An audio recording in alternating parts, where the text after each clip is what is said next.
이 사도 바울이 이제 로마 감옥에 갇혀 있습니다.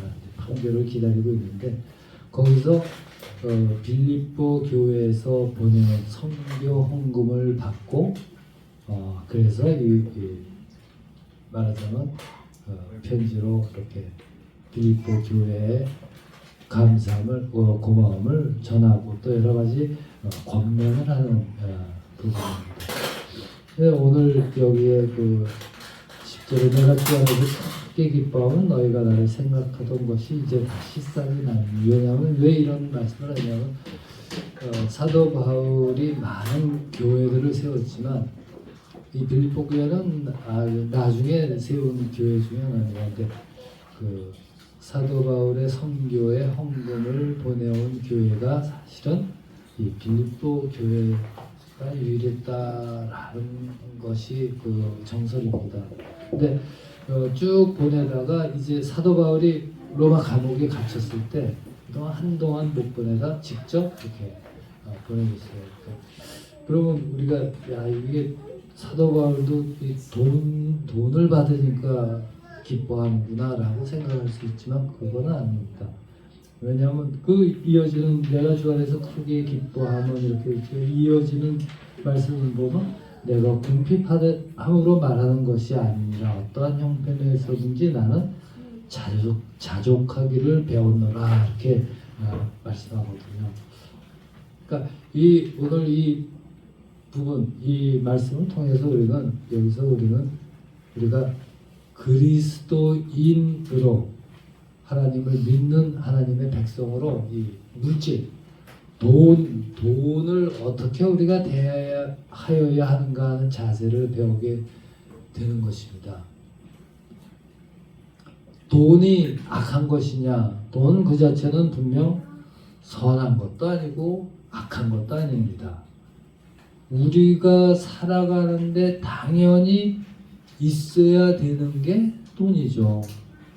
근데 다만 성경이 이 돈에 관해 우리에게 늘 경고하는 것은 돈을 취급하는 우리의 마음가짐이 어떠해야 되는가라는 것을 늘 말씀합니다.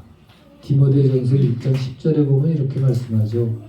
돈을 사랑함이 일만하게 뿌리가 되나니 이것을 탐내는 자들은 미혹을 받아 믿음에서 떠나 많은 근심으로써 자기를 찔렀도다. 탐한다. 돈을 사랑한다. 이렇게 되죠. 돈을 사랑하는 게 일만하게 뿌리가 된다. 이렇게까지 말씀합니다. 또 예수님도 마태복음 6장에서 한 사람이 두 주인을 섬기지 못할 것이니 혹 이를 미워하고 저를 사랑하거나 혹 이를 중히 여기고 저를 경히 여기니라. 너희가 하나님과 재물을 겸하여 섬기지 못하느니라. 이렇게 되어 있습니다.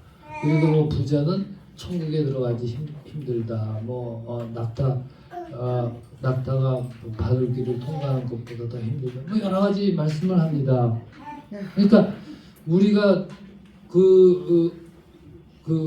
뭐라고 그러나요? 그래서 부자가 되는 거는 나쁜 것이구나. 아니요, 그렇지 않습니다. 그리스도인이 무소유의 삶을 살아야 되고 돈을 보기를 악을 보는 것처럼 아니요, 그렇지 않습니다. 성경은 늘 돈을 사랑하는 거, 그러니까 돈을 어떻게 취급해야 되는가 이거에 대한 경고를 하는 거지. 돈이라는 그것을 말하자면 우리가 멀리하고 그것 자체를 악한 것으로 그렇게 하지 않습니다. 왜? 여기 지금 사도 바울도 선교 헌금을 보내온 것을 통해서 복음이 전파되는 거 그런 거에 많은 도움을 받거든요. 네, 똑같은 겁니다. 그러니까 우리 그리스도인이라는 것은 어떠한 처지, 어떠한 환경에서도 주님의 뜻을 따르고 또한 이루며 사는 사람들이라는 거예요. 이건 틀림없습니다. 근데 거기에 무슨 돈이 악한 것이기 때문에 필요 없고 그건 아니라는 거죠. 그 뜻을 이루기 위해 필요한 도구로서 돈이 사용될 수도 있고 여러 가지 일이 있습니다. 네. 그런데 우리가 그렇게 살아야 되는데 우리의 현실이 사실은 그렇지는 않다는 거죠. 문제는 우리는 삶이 힘들어지면 하나님께서 나를 돌보아 주시지 않는다는 생각이 늘 맨 먼저 드는 것이 우리의 현실이라는 것이에요. 그렇지 않습니까? 하나님이 나를 돌보아 주지 않으셔 하고 얘기한다는 거죠. 또 돈 좀 벌게 되면 좀 생활이 좋아졌어요. 그럼 내가 계획하고 내가 소원하고 내가 이루고자 하는 그런 모든 것들이 다 하나님께 보시기에 이게 하나님의 마음에 합당한 일이라 하나님은 당연히 나를 도우시는구나 라는 식으로 하나님이 격화되는 거예요. 그래서 도우시는 하나님 이 정도로. 또 내가 이런 생각도 하죠.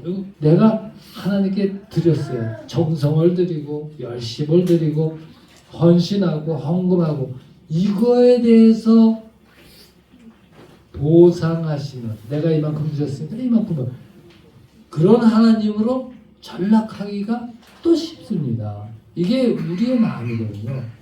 그러니까 이 사람이라는 거는 내가 처한 환경과 조건에 늘 영향을 받습니다. 내가 조금만 뭐 하면은 내가 대단한 사람 같고 내가 조금만 뭐 하면은 한없이 그냥 찌그러 들어가고 이렇게 주저 그런 거거든요.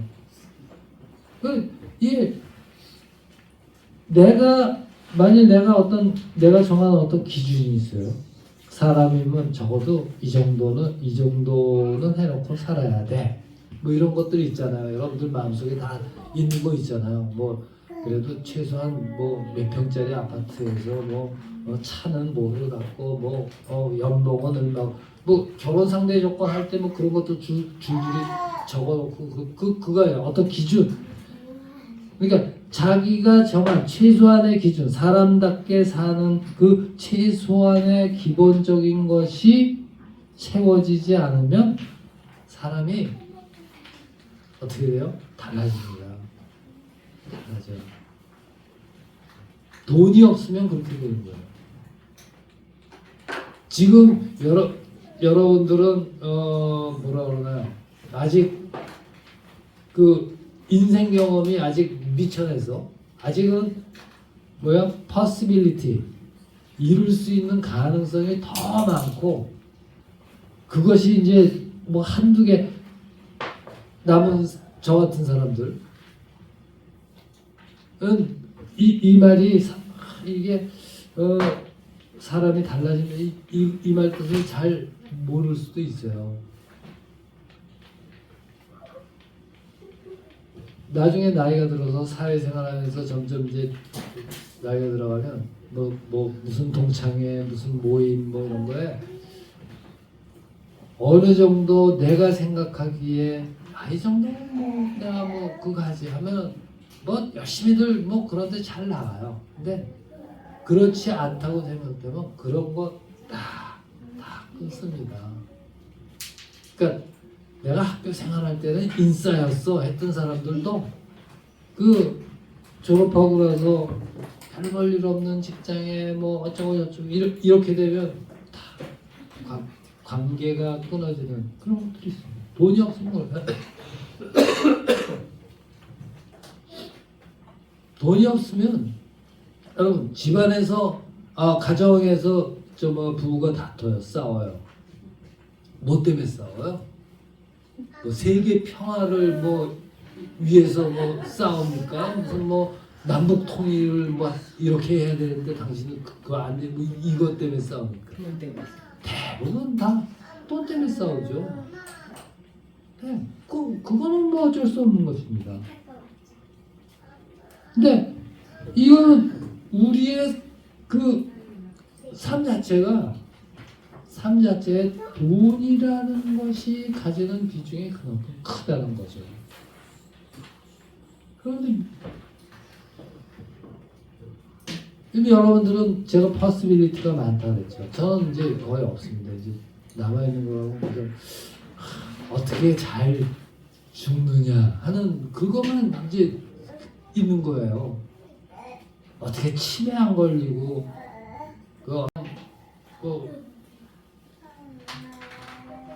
뭐 병 안 걸리고 뭐 이러면서 잘 그거 할 수 있는가 하는 거.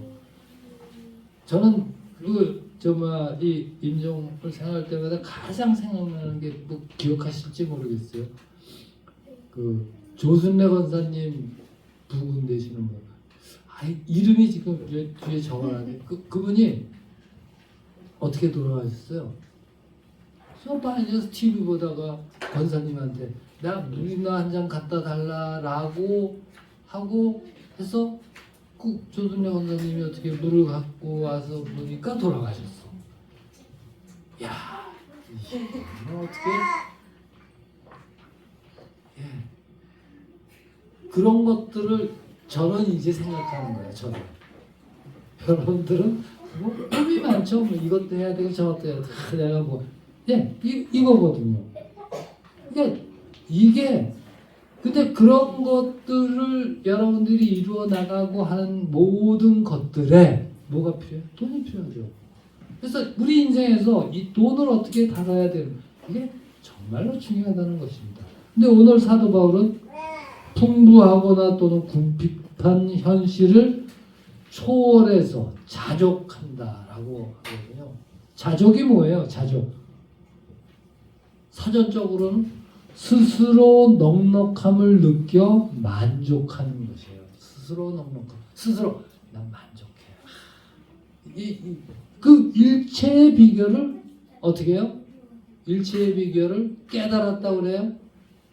뭐라고 그래요? 성경에서 뭐라고 고백합니까? 배웠노라. 배웠다고 고백합니다. 그러니까 이 사도 바울의 신앙심이 아주 돈독하고 뭐 너무 그냥 뭐라 그래 도사같이 돼갖고 현실을 넘어서는 어떤 초월자가 되었다라는 것이 아닙니다. 어떤 상황과 어떤 조건 하에 있더라도 현실 속에서 내게 주어진 현실 속에서 스스로 만족하는 자족하는 비결을 배운 것입니다. 배운 거죠. 누구한테 배웠습니까? 누구한테? 네. 내게 능력 주시는 자 안에서 이렇게 돼요. 우리가 좋아하는 구절 아니에요? 내게 능력 주시는 자 안에서 내가 모든 것을 할 수 있다. 야, 누가 이런 능력을 줍니까? 누가 이런 능력을 우리에게 줍니까? 네, 주님이 주십니다. 주님. 그러니까 이것을 진짜 바꿔 말하면 아주 압축시켜서 말하면 지금 사도 바울은 나는 하나님만 주님만으로 충분히 만족한다라고 고백하는 거예요. 만족한다. 그거를 배웠다는 거죠. 지금 사도 바울은 주변의 여건과 상황이 어떡하든 오직 주님만으로 자족합니다. 충분히 만족한다. 만족하고 있습니다. 라고 고백을 하고 있는 것입니다. 그걸 배웠다는 거예요. 그 인생을 통해서. 사도 바울의 인생이 우리가 성경을 보면 얼마나 파란만장한 인생입니다. 누구 인생인들 그렇지 않겠습니까만은 네. 이런 오직 주님만으로 충분히 만족합니다. 왜? 사도 바울에게 주님은 어떤 위치에 계십니까? 사도 바울에게 주님은 빌립보서 3장 8절 그 전장에서 네, 자기가 어떤 그 일을 했는지를 쭉 하죠. 그러나 나도 육체를 신뢰할 만하며 만일 누구든지 다른 이가 육체를 신뢰할 것이 있는 줄로 생각하면 나는 더욱 그러하리니 나는 8일 만에 할례를 받고 이스라엘 족속이요 베냐민 지파요 히브리인 중에 히브리인이요 율법으로는 바리새인이요 열심으로는 교회를 박해하고 율법의 의로는 흠이 없는 자라. 대단하죠. 게다가 누구야? 당시의 최고의 로마 시민권을 가진 자예요. 아무도 못 건드리는 거예요. 그런데 7절 그러나 무엇이든지 내게 유익하는 것을 내가 그리스도로 위하여 다 해로 여길 뿐더러 또한 모든 것을 해로 여기면 내 주 그리스도 예수를 아는 지식이 가장 고상하기 때문이라. 네, 이거예요. 주님만이 나를 자족하게 만드시는 분이랄 거예요. 그래서 사도 바울은 자족한다 이렇게 고백하는 것입니다. 그렇다면 지금 우리는 과연 하나님만으로 충분히 만족하는, 자족하는 그런 삶을 살고 있는 것일까? 이걸 우리가 생각해야 돼요. 우리는 정말 우리가 믿는 자라고 한다면 살아가면서 어떻게 하면 하나님만으로 자족하는 마음을 잃지 않고 살 수 있는가를 늘 깊이 고민하면서 살아야 됩니다. 이게 중요하죠.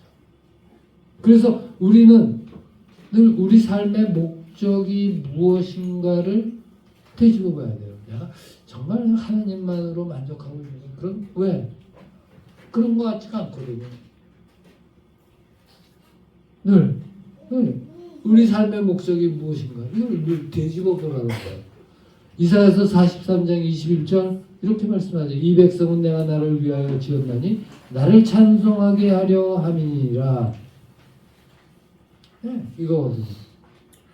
우린 뭐 대단한 존재들 아니야. 반면에 또 대단한 존재예요. 왜? 하나님께서 그렇게 만들었어요. 그러니까 우리 삶의 목적은 하나님은 언제나 영광스러운 분이시다라는 사실을 증거하며 살아가라고 우리를 지으시고 부르시고 지금 이 자리에 우리를 놓아놨다는 거예요. 그리고 그럼 어떻게 생각해요? 사실상 하나님은 우리 인생의 가장 최악의 상황, 내 생각에, 자기 생각에, 또 가장 최상의 상황에서도 언제나 우리가 하나님만으로 자족하기에 충분할 만큼 영광스럽고 넉넉하신 그런 분이시라고 보여주고 있잖아요. 우리 체험하는 거 아니야?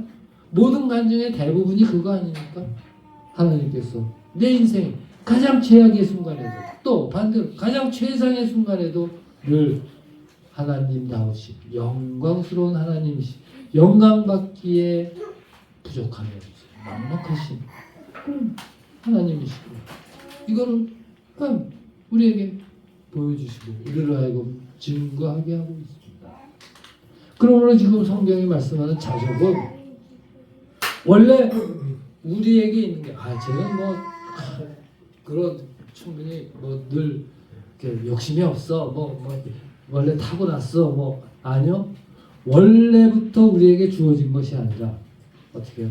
우리 신앙의 성수 경건의 훈련과 배움에서부터 터득되고 우리 삶의 현장, 삶의 체험, 삶의 현장 이런 거에서 배우게 되는 거예요. 우리 다 체험, 삶의 현장에 살고 있잖아요. 여러분 우리 한 사람이 매일매일 다들 다 나름대로 다 고충이 있고 다 이런 것들 아닙니까? 현장 속에서 배우게 되는 거예요. 그래서 성경은 디모데전서 6.6절 디모데전서 6.6절에 보면 우리의 지금 삶이 어떠한 걸 쭉 보여주면서 이렇게 말씀합니다. 그러나 자족하는 마음이 있으면 경건은 하나님께 대한 이 경건은 큰 이익이 된다 이렇게 말씀합니다. 경건을 훈련하라 이렇게 되는 겁니다. 오늘 성경은 히브리서 13장 5절에서 이렇게 말씀합니다. 돈을 사랑하지 말고 있는 바를 족한 줄로 알라 이렇게 됩니다. 돈을 사랑한다는 게 뭐예요? 돈을 사랑해서 맨날 닦고 쓸고 가슴에 넣어놓고 그러고 다닌다는 거 아니죠. 돈이 주는 만족을 추구한다는 것이죠. 돈이 주는 만족을. 그러니까 돈의 능력이 뭐예요? 돈의 능력은 우리로 하여금 무엇이든 살 수 있다. 무엇이든 살 수 있다. 그러니까 우리의 탐심을 욕심내는 것을 채워줄 수 있다고 13장 5절에서 이렇게 말씀합니다. 돈을 사랑하지 말고 있는 바를 족한 줄로 알라 이렇게 됩니다. 돈을 사랑한다는 게 뭐예요? 뭐 돈을 사랑해서 맨날 닦고 뭐 쓸고 가슴에 넣어놓고 뭐 그러고 다닌다는 거 아니죠. 돈이 주는 만족을 추구한다는 것이죠. 돈이 주는 만족을. 그러니까 돈의 능력이 뭐예요? 돈의 능력은 우리로 하여금 무엇이든 살 수 있다. 무엇이든 살 수 있다. 그러니까 우리의 탐심을 욕심내는 것을 채워줄 수 있다고 착각하게 만드는 게 돈의 능력이에요. 돈 있으면 뭐든지 다 사요? 다 사더라고요. 심지어 시간도 사더라고요. 시간은 어떻게 사요? 시간 사는 방법 몰라요? 극장에 뭐 유명한 영화 와서 극장에 갔는데 아니 제가 군대 있을 때 대구에서 군대 생활했어요. 공군. 거기서 외박을 나가면 서울에 올라옵니다. 고속버스를 타잖아요. 그때. 근데 고속버스를 타러 갈 때 사람이 많아서 어떻게 해요? 표가 없어요. 그럼 다음 거를 타면은 늦거나 다음 거를 돌아오는 것 그거에 시간이 안 맞아.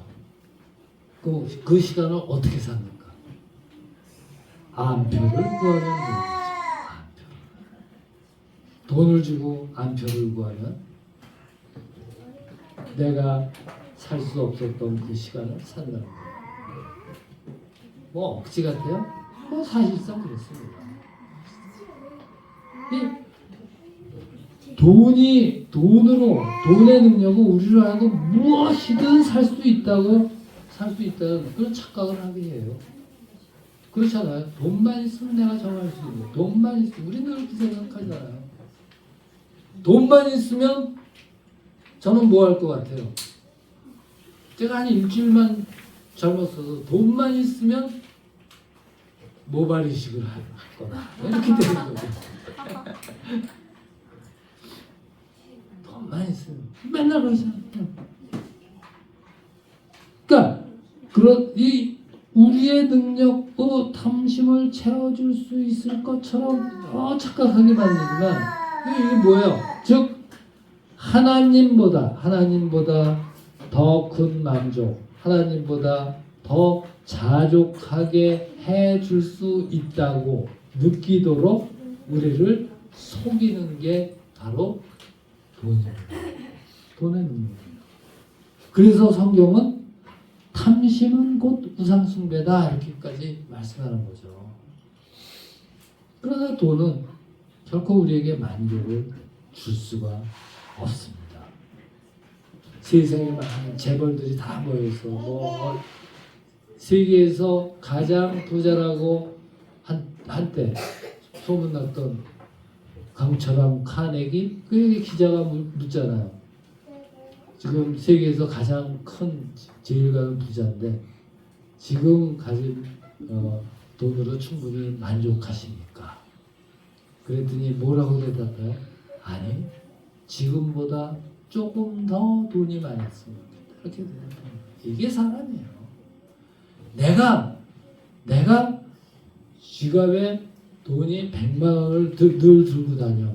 근데 어느 순간에 들면 이거보다는 그래도 한 남자라면 300만 원 들고 다녀야 되지 않는가? 뭐 이런 생각하는데 옛날에 또 일본에서 프로야구에서 많은 기록을 쓴 장훈이라는 분이 한 얘기하네요. 어렸을 때 그 죽도록 고생해서 유명한 그거 됐을 때 그게 늘 자기 지갑에 어떻게 해요? 100만 앵을 넣고 다녔다고.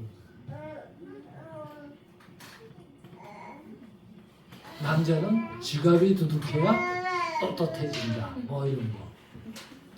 그 옛날에는 그래서 뭐 굉장히 멋있어요. 지금은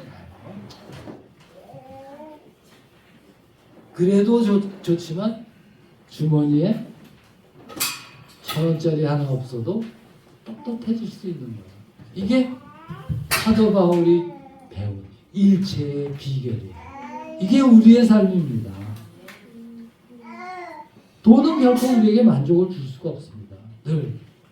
그래서 성경은 돈이 주는 만족을 이기는 방법, 그 자족하는 비결을 여기서 이 13장 5절 이어지는 말씀이 그거 아니에요.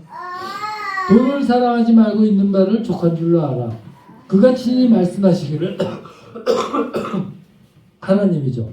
그가 친히 말씀하시기를 내가 결코 너희를 버리지 아니하고 너희를 떠나지 아니하리라 하셨느니라. 그러므로 우리가 담대히 말하되 주는 나를 돕는 이시니 내가 무엇을 무서워하지 아니하겠노라. 사람이 내게 어찌하리요 하노라. 돈이 아닌 세상의 것이 아닌 주님이 우리의 도움이 되시며 피난처요 산성인 것입니다. 그래서 우리는 주 안에서 자족하는 일체의 비결을 우리의 삶을 통하여 배우게 되는 것입니다. 부를 추구하는 것, 돈을 추구하는 것, 뭐 돈 벌어야 돼. 그거 자체가 악한 것은 분명 아닙니다. 그러나 그것들이 우리 믿음의 치명적인 함정이 될 수는 있습니다. 이게 치명적인 함정.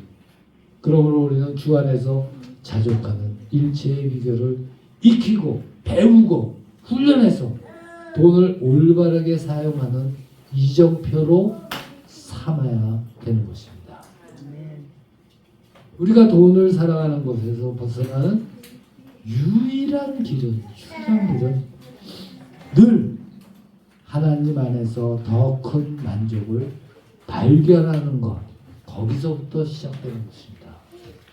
그래서 경건의 훈련, 이게 필요한 거고, 그리스도를 아는 지식이 매일매일 성장해야 하는 것입니다.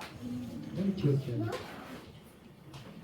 이거를 여러분의 신념 가운데 깊이 새겨 두시기 바랍니다. 우리 지금도 나와 함께하고 계십니다. 지금 내가 어렵고 힘든 처지라고 해서 주님이 나를 외면한 건 아닙니다. 돈 떨어졌다고 해서 주님의 은혜마저 떨어진 건 분명 아니죠. 그렇잖아요. 우리가 믿음 안에 있다는 것, 주 안에 있다는 것은 세상의 것, 세상의 가치, 육신의 정욕, 안목의 정욕, 이생의 자랑 같은 것들이 우리의 심령을 지배하지 못하게 막아주는 방패예요. 주님만으로 자족하는 일체의 비결을 배워 나가는 과정이라는 것입니다. 우리가 믿음 안에 있다는 게 이 의미예요. 그래서 우리는 이 일에 열심을 내어야만 하는 것입니다. 그래서 일체의 비결을 배우는 것입니다. 오늘 성경은 우리에게 말씀합니다. 오늘 성경이 뭐예요? 19절 이렇게 말씀하죠. 일체의 비결을 배웠다고 하는 사도가 고백을 해요.